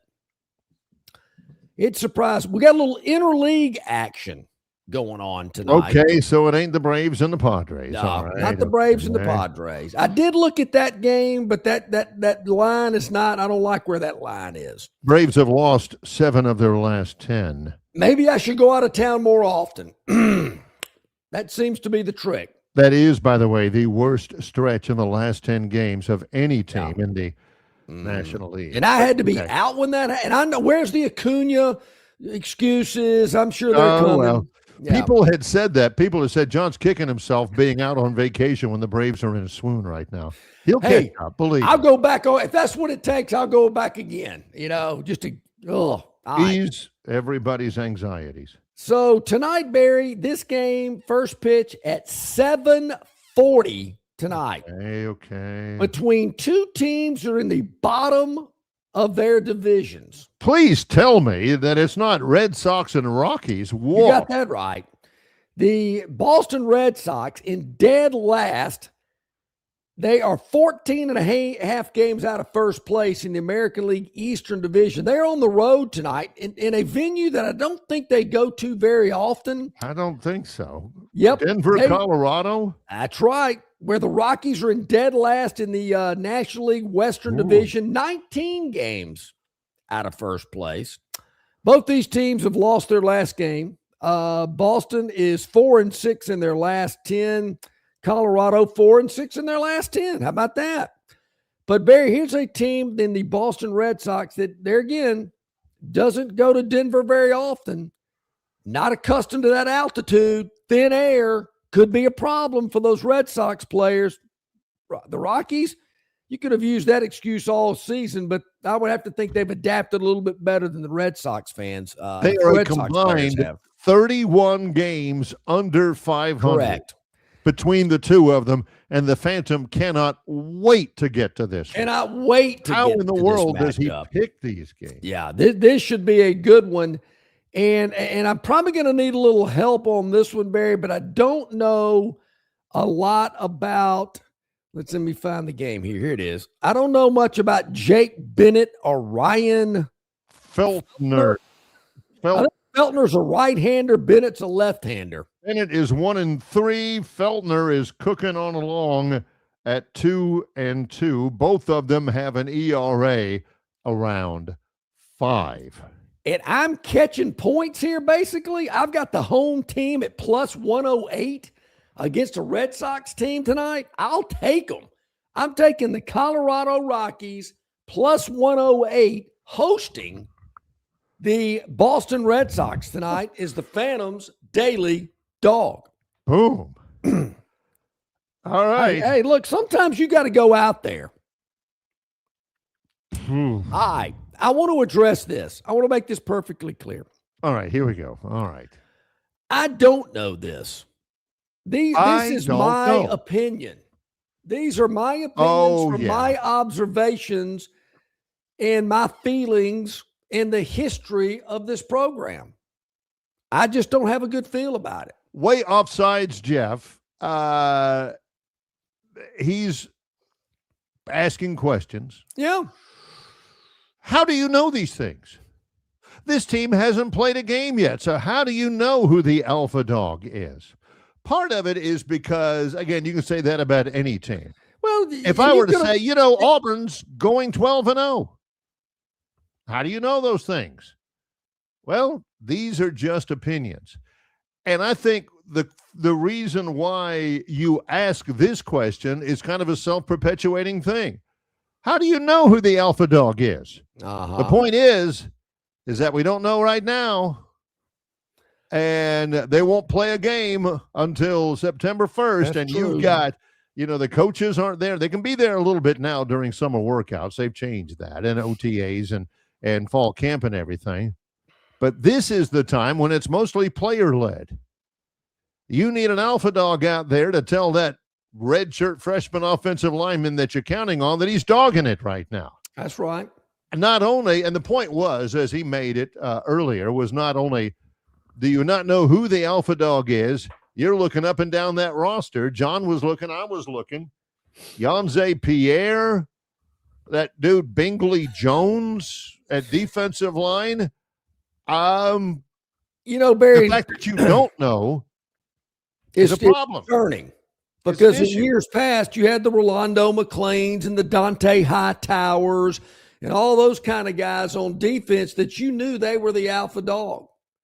And I could go on and on of the 17 years that Saban was there. There was always that alpha dog on defense. A lot of guys right there in the middle. Hadn't heard one thing about a guy there in that position. I don't need to see him play a few games because last year I did. And I think I, along with most everybody else, was in total shock how they performed against Florida State, particularly when former players of not only Alabama but other SEC schools were going to practices and telling everybody, man, this team looks great. Well, what did they know? Obviously not much. And they played the dadgum game. And even worse, spreading it all that, Alabama's offensive line is phenomenal, blah, blah, blah, blah, blah. Well, they weren't. So there again, I am basing this on history. What I have seen out of Kalen DeBoer, what I've seen out of this roster, and what I'm expecting to see this fall. Are they going to wave a magic wand and is something completely different going to happen? Are they going to go smash mouth offense where they're blowing people off the line of scrimmage, a style of offense that Kalen DeBoer has never had? It's never shown. Sling it all over the lot like they did in Washington and how they've basically done the last 2 years in Tuscaloosa. That hasn't been very successful. I got to think they are. I haven't seen anything else that's telling me it's going to be any different. Certainly you want them to do as good as they can. But if I'm betting money on Alabama and I'm not letting my heart take over, and my wallet's got to make my determination, I got $1,000. Is Alabama going to win more than 8 games? Are they going to win 9? Ooh. Now I got to think about it a little bit more. My heart's out of it. My finances are in it. All right, there it is. There's that $1,000. What you going to do with it? You going over or under 9 wins? What's it going to be? Ooh, I don't know. I do not know. So it's just my opinion. Just my opinion. And mine seems to be just as valid as people that played the game in this league at that school who were telling us last year how great they were going to be. And people bought it hook, line, and sinker. That's all I'm saying. What would we talk about, Jeff, if we did have all the answers in mid-June? John, how do you know that? I don't know that. No. I feel that. I Barry, believe that. I do not know that the Colorado Rockies are going to win tonight, but I feel like they are. I do not know whether or not, well, I do not know that the Way Offsides podcast is the number one hottest trending podcast in American sports. Might be. Yeah. Should be. I think it is. I think it's amazing. But, how do you really know? They may have just a clunker of a podcast this week. They may have a podcast with, I don't know. Hey, coming up on our latest podcast, Marie Robbins and Gene Marsh, No, that was Hey Coach. Or Dialing Die. No, that was. Do we know Yeah. that the Way Offsides podcast is not the most amazing podcast in the history of the world? Oh, yeah. Heck yeah. We think it might be, but we don't absolutely. That's true. Why Hands? At Hands Heating and Air, you get this area's highest ranked service provider with 24-hour repair service, no overtime charges, and their same-day service guarantee. Plus, instead of other companies' 30-day repair warranty, Hands gives you a 3-year repair warranty. Hands Heating and Air is here for you 24/7, 365. And service is not just something they do, it's their way of operating, for you in mind. All of Hands employees are trained to adhere to this standard. They work hard to ensure that this standard is maintained, and they are constantly looking for new ways to better serve you. Call Hands Heating and Air today at 508-5382. That's 508-5382, or find them on the web at 834hands.com. In sports, if you think joy only happens after you win, think again. Look at the world's most successful athletes like Serena Williams, Brooks Koepka, and Alex Morgan. They don't spend all their days grinding away. They take time to enjoy themselves, like getting together with friends over a Michelob Ultra, because they know that happiness is the key to winning, and that joy is the whole game, not just the end game. Michelob Ultra. 95 calories, 2.6 grams of carbs. It's only worth it if you enjoy it. Enjoy responsibly. AB Michelob Ultra Light Beer, St. Louis, Missouri. Prattville Carpet is the most trusted name in flooring in the River region. Ray Bowles and his staff have an extensive line of Mohawk, stain-resistant carpeting in all the latest styles and colors. Prattville Carpet also has hardwood, vinyl, and ceramic tile for all of your flooring needs. Professionally installed at the absolute lowest prices. Take advantage of cash and carry vinyl plank at just $239 a foot. Call them today to set up your free measurement for your home, office, lake house, hunting camp, or wherever you need flooring. 285-8117. That's 285-8117, or drop by 2201 Cobbs Ford Road in Prattville for Prattville Carpet. Okay, welcome back in, everybody. About 23 minutes to the top of the hour. Barry, here's some of the guys I'm talking about. I don't see any guys like this. Bob from Pike Road says, I don't see any Alshon Robinsons. It's A-Shot, I believe. Yeah, that's good. But, typing doesn't really matter. I don't see any Alshon Robinsons. Marcel Darius says, Jonathan Allen, Quinnen Williams, Dallas Turner, C.J. Mosley, Minkus. They're not there, and we have poor coaching and can't develop the talent. Yeah. That is from Bob from And, Pike Bob, Road. you could reel off all the running backs that Alabama had under Nick Saban. I don't see any of those guys up there either. Those guys were incredible. When you had 3rd and 3, and you knew, of course, if you gave it to number 2, he was going to get it. But some of the other guys, some of the unsung guys, Kenyon Drake, T.J. Yeldon, Brian Robinson, those guys, on 3rd and 2, you knew those guys were going to get it instead of a misdirection counter to Jam Miller for a loss of 1. Hitting the backfield, instead of just lining up, and by gosh, it's a stretch dive to Derrick Henry up the middle and boom. Instead, you're running pre-snap motion and giving it away on an inside counter and sweep to Jam Miller. And surprisingly, an offensive lineman missed a block on the defensive end, and boom, that's a loss of 2. And they have to trot off the field amid a crescendo of boos. And then you get to the sidelines, and everybody's pointing at everybody else. And I get it. Saban was loading up talent. Tobias points it out. I get it. He had people on the depth chart 3-4 deep. They could play anywhere else. I understand that. But you got to have it. Your first string's got to have some alpha dogs. That's what I'm saying. I don't see it there.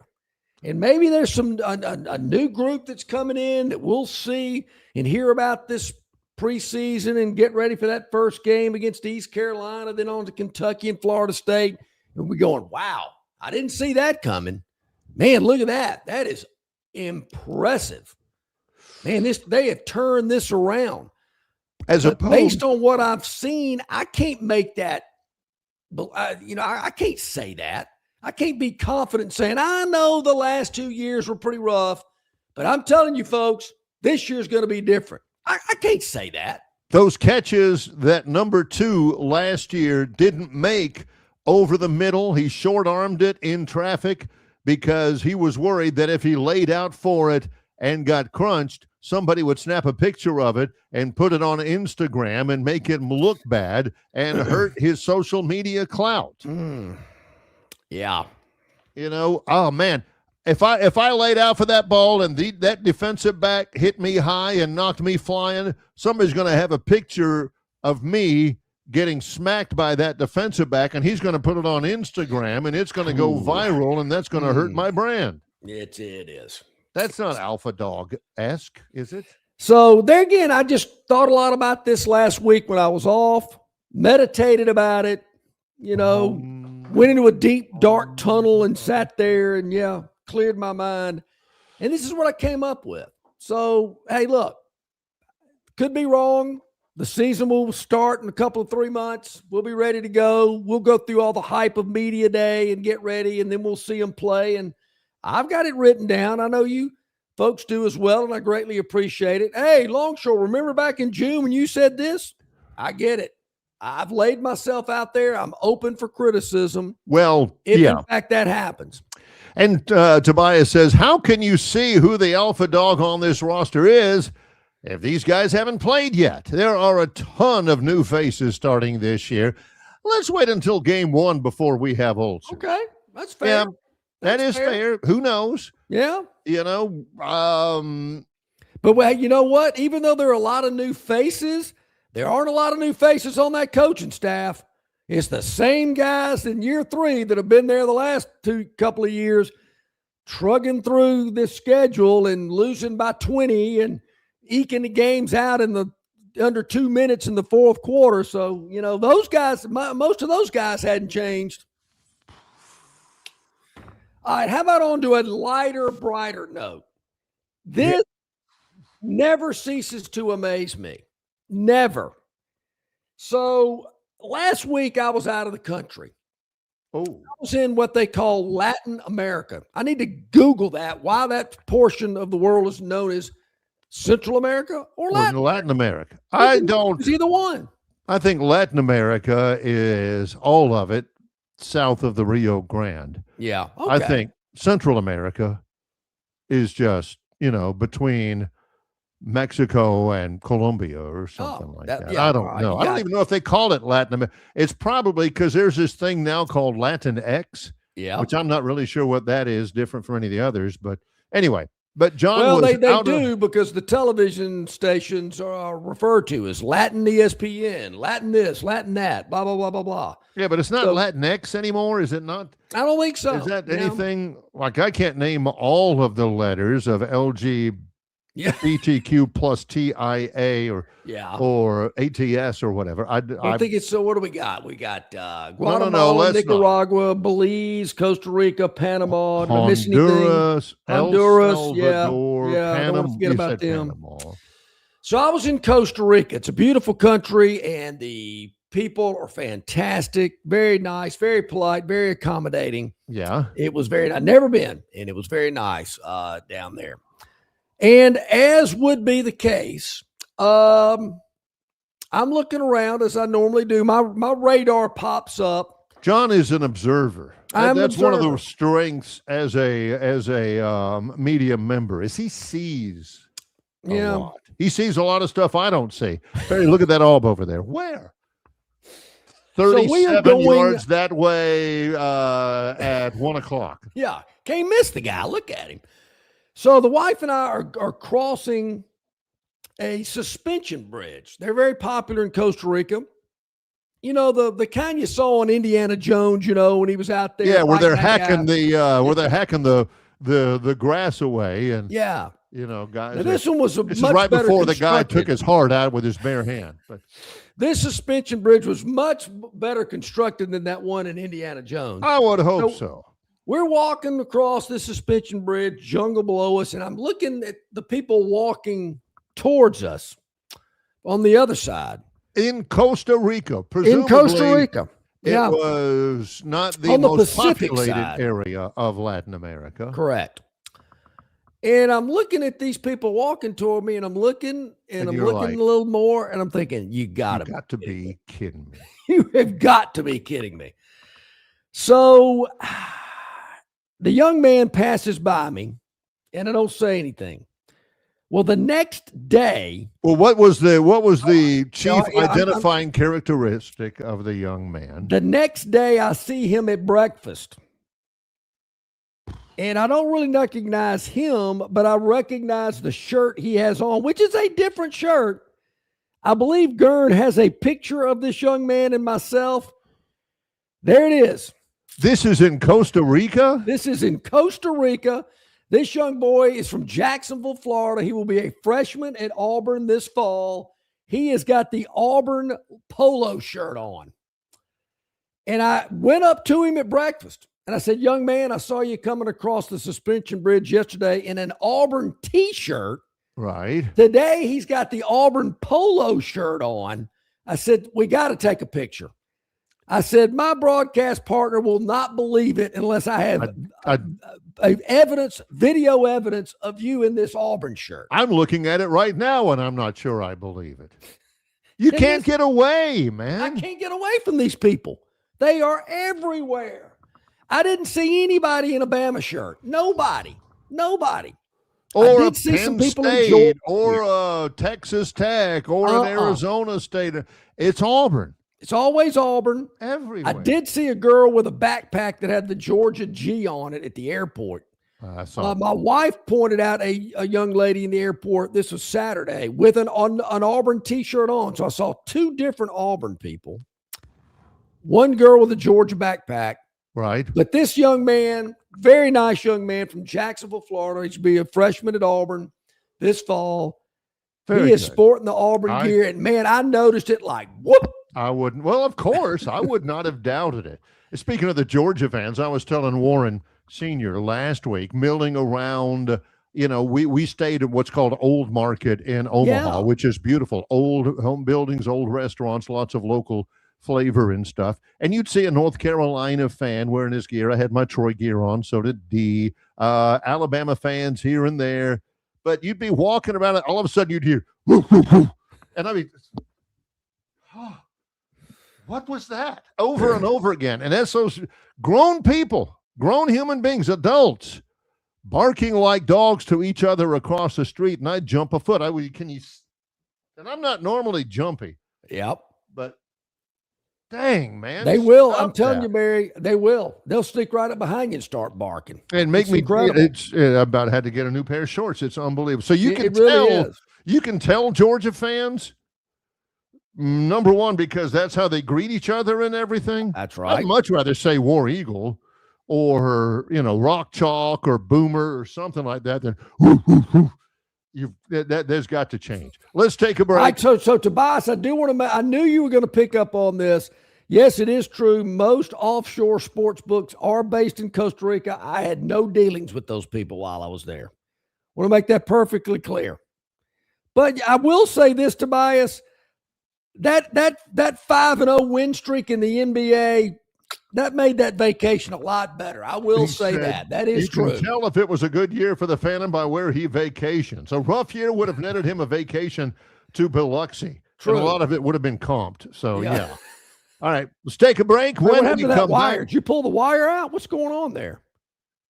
What's that in your hand? No. This was what I was doing when I'm trying to think of what I have. This is an extension cord.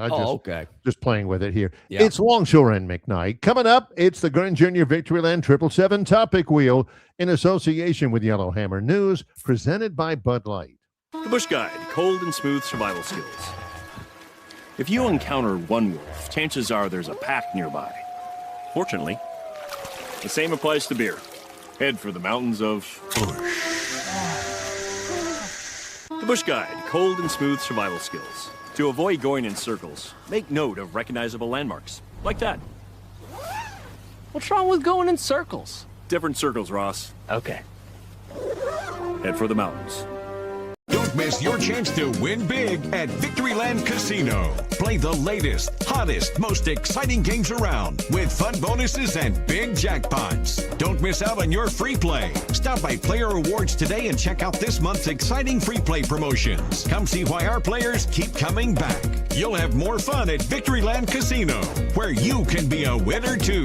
Victoryland Casino, located off I-85 exit 22, Shorter, Alabama. Must be 21 or older. Okay, welcome back in, everybody. About 10 minutes to go until the top of the hour. I do see the Gurn Jr. Victoryland 777 topic wheel is in the green room loading up. We don't know what the topics are about. We're seeing them for the first time, as you are. Let's do it. All of them brought to you by Victoryland 777 Casino off exit 22, I-85 in Shorter, Alabama, where you can be a winner too. Father's Day, brotherly love, clean up aisle 7. These are promising, John. They are. Let's see. Let's roll it out. See what we got. We start off with, looks like brotherly love. It does. It sure does. I think it maybe College World Series. No, huge trade. Brady Tkachuk is joining his brother from the Senators. He was with the Ottawa Senators. He goes to the Florida Panthers. He goes from the hockey hotbed to the hinterlands. Brady Tkachuk is a really good player. His brother, his brother plays for the Panthers. So that's going to be good. He was the best player on the Senators team. But now he says he's tired of it. His brother Matthew plays for them. Now, I don't know much about hockey, but these guys have been around for a long time. Youth hockey, the American team, All of a sudden, we're going to start hearing about the Florida Panthers down in Miami in Sunrise, Florida, which means another year without a Canadian champion, which hasn't happened since 1993. Look, if the Knicks can win it and Indiana can win it, can we get a Canadian team to win the NHL? I don't think so, yeah. No. Let's go. Back at it. That's a good one. That's very recent, by the way. That just happened a while ago. Gurn is right on it. This was the one that was intriguing me. Clean up aisle 7. Clean up aisle 7. Could this be about? It usually means that an infant has vomited or something like that, or you accidentally spilled the. What do we got here? Butterworth. Ooh, Now, I am today years old before I realized there was NASCAR in San Diego. I didn't know that either. That's news to me. Big crash. You got to show it. Yeah. 33 misses the corner. You know, there's some Oh. bumps right there that we've seen right cars behind get you. You upset got over nowhere to and get into the go. outside wall. We had a massive crash yesterday in the O'Reilly Hey, series. where are the Car making people? contact Stands with happening. the This inside looks wall like there. a street race, like they do Yeah, Formula this- One. This ain't no Right, you super lock up a little bit speedway. on the right front, and the car just kind of goes straight a little bit. And he just there's misses had the nowhere to bottom, right, go. and that Yeah, contact you gotta that make sure that there's not any grease on that sends track. them into the That's true. You know, There you go. the thing about that is if you're not sitting where the cars are coming by you, you don't see anything. It's like a road course race. Yeah, you look like it's like watching Tour de France. Hey, woo woo. And then you're done. I don't get it. All right. All right. That's good. That's Let's see good. what else we got. That's good. Spin away. See what we have. 4 to go. Red, yellow, blue, and green. And it's going to land on waving off. Waving off. Something happened and they waved it off. Bad All right, pitch. let's see. Oh, yes, got to be. Here we go. Oh, yeah. See, again, the San Francisco Giants, their manager is Tony Vitello, never managed a game in the major leagues before. He wants to send in a pinch runner for Rafael Devers. Devers says, no, you're not. He says, you ain't taking me out.